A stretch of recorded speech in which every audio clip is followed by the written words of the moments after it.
Assalamualaikum warahmatullahi wabarakatuh.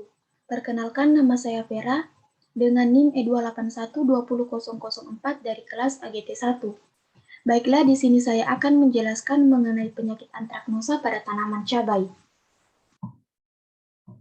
Gejala dan tanda serangan yang terlihat pada tanaman cabai. Pada gejala awal, terlihat adanya bercak kehitaman pada buah, seperti yang terlihat pada gambar.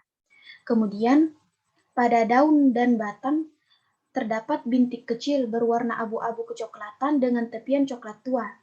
Pada gambar yang kedua ini dapat dilihat bahwa bintik tersebut nampak merata pada permukaan daun. Kemudian serangan yang berat menyebabkan buah menjadi kering dan keriput. Dapat dilihat buah terlihat berwarna coklat kekuningan. Kemudian terlihat pula adanya bubuk-bubuk berwarna putih menyerupai tepung. Pada buah, bubuk tersebut terlihat mengelilingi bercak, sedangkan pada daun, bubuk tersebut merata di permukaan daun.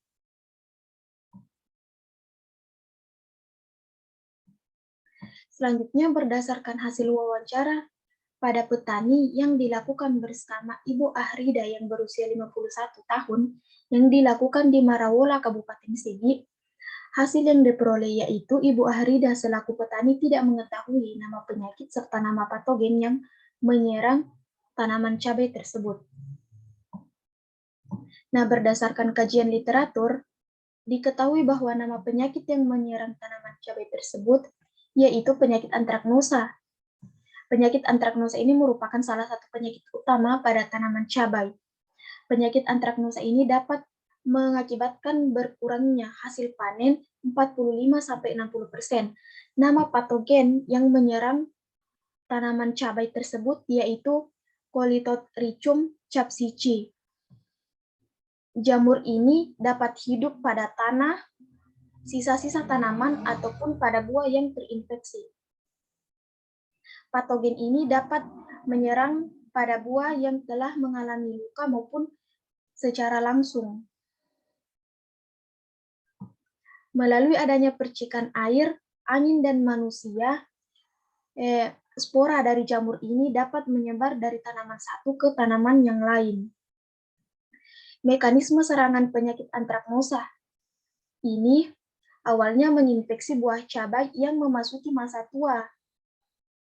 Perkembangan konidia dan penembusan ke jaringan buah, serta menginfeksi jaringan tersebut. Cendawa bertahan sebagai konidia pada buah, benih, sisa tanaman, ataupun batang dari cabai yang telah terinfeksi. Selanjutnya yaitu pencegahan dan pengendalian penyakit antraknosa. Yang pertama, yaitu memilih bibit yang sehat. Bukan bibit dari tetua yang sebelumnya telah terjangkit penyakit antraknosa. Yang kedua yaitu menggunakan varietas tanaman yang resisten terhadap penyakit antraknosa.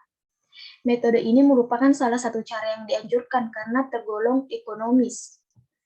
Kemudian yang ketiga yaitu memastikan lingkungan sekitar penanaman cabai tidak tergenang oleh air, karena jamur ini hanya dapat tumbuh dan berkembang pada kondisi yang lembab. Kemudian pemberian pupuk untuk memperkuat ketahanan tanaman. Pupuk yang disarankan yaitu pupuk yang mengandung kalsium tinggi karena unsur kalsium berperan penting dalam pembentukan dinding sel sehingga jamur akan sulit untuk menembus kulit dari cabai.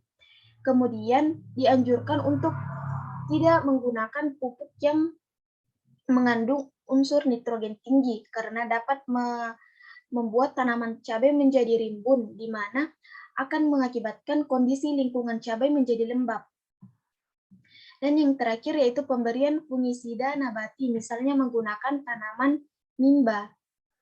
Tanaman mimba merupakan jenis tanaman yang memiliki sifat antifungi. Ekstrak daun mimba diketahui mengandung bahan aktif berupa imbin, nimbidin, solanin, dan melantriol yang berfungsi sebagai fungisida. Baiklah, sekian dari saya. Lebih dan kurangnya mohon dimaafkan. Wassalamualaikum warahmatullahi wabarakatuh.